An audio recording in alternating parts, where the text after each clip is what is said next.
Students, कैसे हैं आप लोग। आज मैं आपके लिए लेके आया हूं एग्रोनॉमी सब्जेक्ट से संबंधित एक वीडियो जो कि कक्षा 11, कक्षा 12 और यूपी कैडेट की प्रिपरेशन करने वाले स्टूडेंट्स आसानी से देख सकते हैं और उनके लिए इतना कंटेंट सफिशिएंट है। ठीक है, तो आप इस वीडियो के थ्रू कल्टीवेशन ऑफ कॉटन देखेंगे, स्टडी करेंगे। तो आप देख रहे हैं agriculture study zone YouTube channel. तो चलिए स्टार्ट करते हैं बिना देरी किए हुए। कल्टीवेशन ऑफ कॉटन, कपास की खेती। इसका बोटेनिकल नेम क्या है? वेरी इंपॉर्टेंट तो यही है कि इसका बोटेनिकल नेम क्या है। तो इसका बोटेनिकल नेम है ब्रिस्का स्पीसीज। अब मैंने आपको पिछली वीडियो में बताया था, अगर आपने नहीं देखी हो तो जाके देख लें कि स्पीसीज का यहाँ पे ये मतलब है कि इसकी काफ़ी सारी स्पीसीज हैं, इसीलिए किसी एक को मेंशन ना करके डायरेक्ट स्पीसीज लिख दिया गया है। अब देखते हैं फैमिली क्या है। मालवेशी, इसकी फैमिली है मालवेशी। ओरिजिन प्लेस है भारत। सोइंग टाइम है जून से जुलाई। टाइप ऑफ फ्रूट क्या है? कैप्सूल। जो इसका टाइप ऑफ फ्रूट होता है, फ्रूट का जो प्रकार होता है वो कैप्सूल प्रकार का होता है। अब हम देखते हैं क्लासिफिकेशन ऑफ कॉटन। क्या देखेंगे? Classification of cotton. देखिए, देसी और विदेशी दो टाइप के होते हैं, देसी और विदेशी। तो जो देसी होता है उसमें जो क्रोमोसोम नंबर होते हैं वो होते हैं 26, लेकिन जो विदेशी होता है उसमें क्रोमोसोम नंबर होते हैं 52। तो देसी में भारतीय कपास और एशियन कपास आते हैं। क्या आते हैं? भारतीय कपास और एशियन कपास। जो भारतीय कपास होता है उसका बोटेनिकल नेम है गॉसिपियम हर्बेशियम। क्या है? गॉसिपियम हर्बेशियम। लेकिन जो एशियन कपास है उसका बोटेनिकल नेम है गॉसिपियम आर्बोरियम। क्या है? Gossypium arboreum. अब देखते हैं विदेशी, जिसमें क्रोमोसोम नंबर 52 है।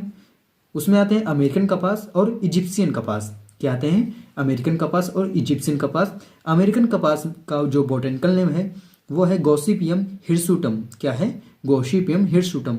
और जो इजिप्शियन कपास है उसका बोटेनिकल नेम है गॉसिपियम बारबैडेंस। मैंने आपको बताया था कि बोटेनिकल नेम यहाँ पे स्पीसीज इसलिए लिख दिया गया है क्योंकि इसकी काफ़ी सारी स्पीसीज हैं, इसीलिए किसी एक को मेंशन ना करके डायरेक्ट स्पीसीज लिख दिया गया है।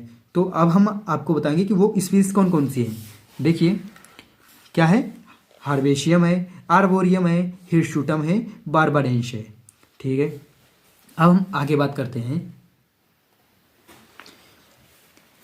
अमेरिकन कपास एक टेट्राप्लॉइड कपास है। कैसी है? टेट्राप्लॉइड कपास है। भारत में यह सबसे ज़्यादा क्षेत्रफल पर उगाई जाती है। इसे अपलैंड कपास भी कहते हैं। क्या कहते हैं? अपलैंड कपास भी कहते हैं। एक बार फिर से देखेंगे, अमेरिकन कपास एक टेट्राप्लॉइड कपास है। भारत में यह सबसे ज़्यादा क्षेत्रफल पर उगाई जाती है और इसे अपलैंड कपास भी कहते हैं।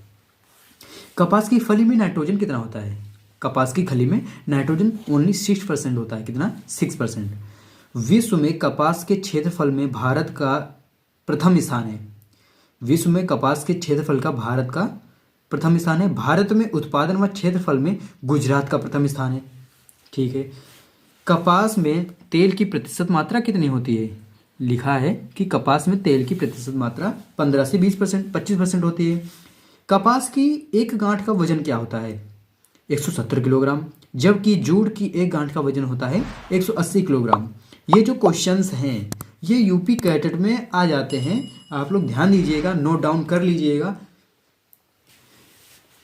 कपास में रेशे व बिनौले का अनुपात कितना होता है? जो कपास में रेशे व बिनौले का अनुपात होता है उसे हम गिनिंग परसेंटेज कहते हैं। ये कक्षा 11 और कक्षा 12 के स्टूडेंट्स के लिए 33% होता है। अब हम देखेंगे कि गिनिंग परसेंटेज में क्या होता है। रुई का भार अपान बिनौले का भार इंटू 100। जो बिनौला होता है वो, बिनौले में क्या क्या होता है? बिनौले में दिख नहीं रहा होगा आपको। अब देखिए, बिनौले में बीज और रुई दोनों होते हैं, उसे हम बिनौला कहते हैं। ठीक है, गिनिंग परसेंटेज क्या है? रुई का भार बटे बिनौले का भार। बिनौला का मतलब बीज प्लस रुई इंटू 100। अब हम आगे देखते हैं। अब देखिए, बिनौले में रुई परसेंटेज कितना होता है? बिनौले में रुई परसेंटेज 33% होता है। मेस्टा की एक गांठ का वजन क्या होता है? 181 किलोग्राम। कितना होता है? 181 kilogram. Father of BT cotton, father of BT cotton कौन है? सीडी माई। कपास में डिलीटिंग की क्रिया की जाती है, H2SO4 की मदद से करते हैं। कपास में डिलीटिंग की क्रिया करते हैं। डिलीटिंग में H2SO4 और कपास के बीज का अनुपात कितना होता है? H2SO4 और सीड कॉटन का जो सीड होता है उसका जो रेशियो होता है वो 1:10 होता है। विश्व में सबसे ज़्यादा उगाई जाने वाली ट्रांसजेनिक फसल कौन सी है? विश्व में सबसे ज़्यादा उगाई जाने वाली ट्रांसजेनिक फसल क्या है? सोयाबीन। भारत में सबसे ज़्यादा उगाई जाने वाली ट्रांसजेनिक फसल क्या है? कपास है। सर्वप्रथम ट्रांसजेनिक फसल क्या है? सर्वप्रथम ट्रांसजेनिक फसल कौन सी है? तंबाकू। फिर से देखिए, विश्व में सबसे ज़्यादा उगाई जाने वाली ट्रांसजेनिक फसल है सोयाबीन, जबकि भारत में सबसे पहले उगाई जाने वाली ट्रांसजेनिक फसल कौन सी है? कपास। और सर्वप्रथम ट्रांसजेनिक फसल क्या है? तंबाकू है।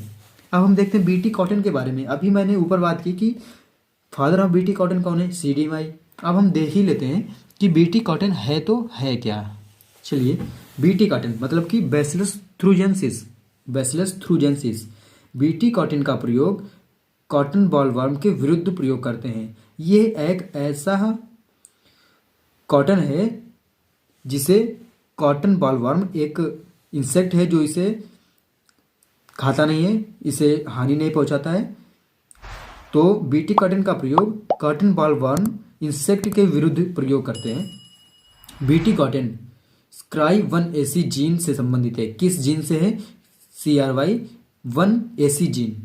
बीटी कॉटन के खेत के चारों तरफ नॉन बीटी कॉटन पौधे उगाना क्या कहलाता है?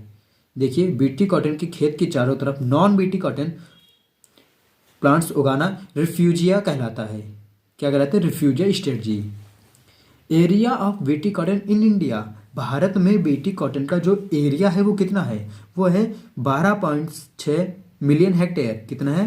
12.6 मिलियन हेक्टेयर।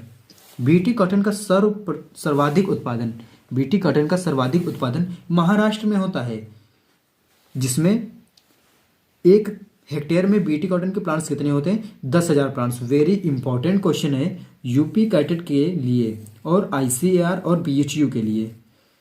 बीटी कॉटन की प्रथम वैरायटी क्या है? देखते हैं, बीटी कॉटन की प्रथम वैरायटी क्या है? Bollgard. कपास के फूल का पहली बार निकलना क्या कहलाता है? जो कपास का फूल होता है उसके पहली बार निकलना क्या कहलाता है? स्क्वायर कहलाता है। कपास के रेशे की गुणवत्ता बढ़ाने वाला तत्व कौन सा होता है? पोटास होता है। क्या होता है? पोटास।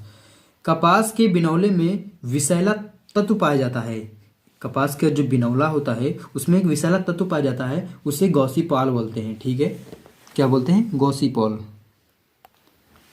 तो स्टूडेंट्स, अब हम देखेंगे महीन रेशा किससे मापते हैं।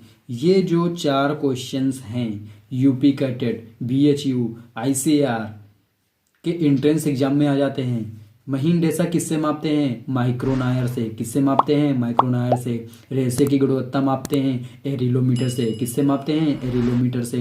रुई मापने की इकाई क्या है? कैंडीन होती है। क्या होती है? कैंडीन होती है। रेशे की मोटाई किससे मापते हैं? नेपीनेस से मापते हैं। किससे मापते हैं? नेपीनेस से। ऐसे क्वेश्चंस आपको कहीं नहीं मिलेंगे, किसी यूट्यूब चैनल पे नहीं मिलेंगे। मैंने ये क्वेश्चंस काफ़ी सारी बुकों से कंटेंट को उठा के पढ़ के और हमने बनाए हैं। किसके लिए? आपके लिए।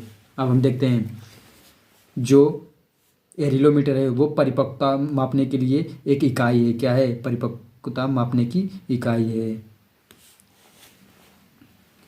रेशे की पहली संकर प्रजाति क्या है? H4 है। रेशे की पहली संकर प्रजाति क्या है? H4 है, जिसे CT पटेल ने गुजरात में 1970 में विकसित किया था। कब विकसित किया? CT पटेल ने। कहाँ किया? गुजरात में। कब किया? 1970 में। ठीक है, आगे देखते हैं सीड रेट क्या आता है। सीड रेट क्या होता है? सभी कॉटन्स के लिए देखते हैं सीड रेट क्या होता है। तो अमेरिकन कपास के लिए सीड रेट होता है 20 से 25 किलोग्राम प्रति हेक्टेयर। कितना होता है? 20 से 25 किलोग्राम प्रति हेक्टेयर।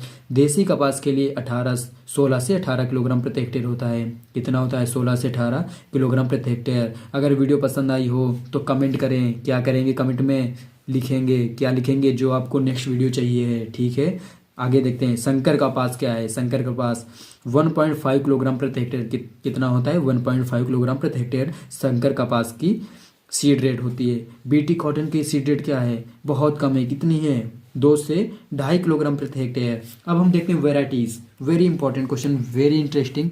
वेराइटीज क्या है? H4, H77, H11, G27 and G777। आगे वारालक्ष्मी, लोहित, श्यामली, सुजाता, सुविन, दिग्विजय और सूर्या। अब हम देखते हैं कुछ वारालक्ष्मी के बारे में लिखा हुआ है। क्या लिखा हुआ है? यह प्रथम इंटर स्पेसिफिक संकर प्रजाति है। कौन सी है? प्रथम इंटर स्पेसिफिक संकर प्रजाति है, जो साधारण कर्नाटक में जो धारवाड़ क्या है, धारवाड़ कर्नाटक से विकसित की गई है। कहाँ से? धारवाड़ कर्नाटक से विकसित की गई है। वारालक्ष्मी का जो क्रॉस है किसका किसका है? गॉसिपियम हिरसुटम और गॉसिपियम बार्बाडेंस का एक क्रॉस है, उससे बनाई गई है वारालक्ष्मी। प्लांट पॉपुलेशन ऑफ वारालक्ष्मी, वारालक्ष्मी की प्लांट की पॉपुलेशन क्या होती है? 1 हेक्टेयर में कितने प्लांट्स होते हैं? तो कितने होते हैं? 55,000। कितने होते हैं? 55,000। फिजिकल डिसऑर्डर क्या होता है कॉटन में? फिजिकल डिसऑर्डर देखेंगे, क्या देखेंगे? Physical disorder.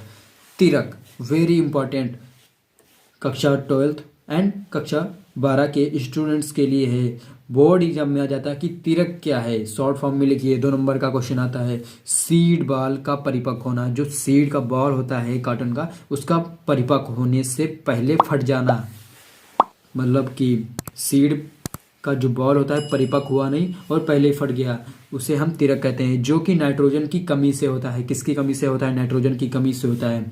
Little leaf zinc की कमी से होता है। किसकी कमी से? जिंक की कमी से।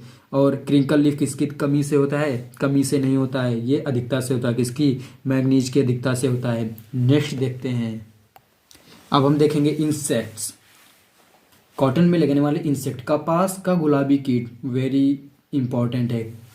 जो कपास का गुलाबी कीट है उसका बॉटेनिकल नेम क्या है?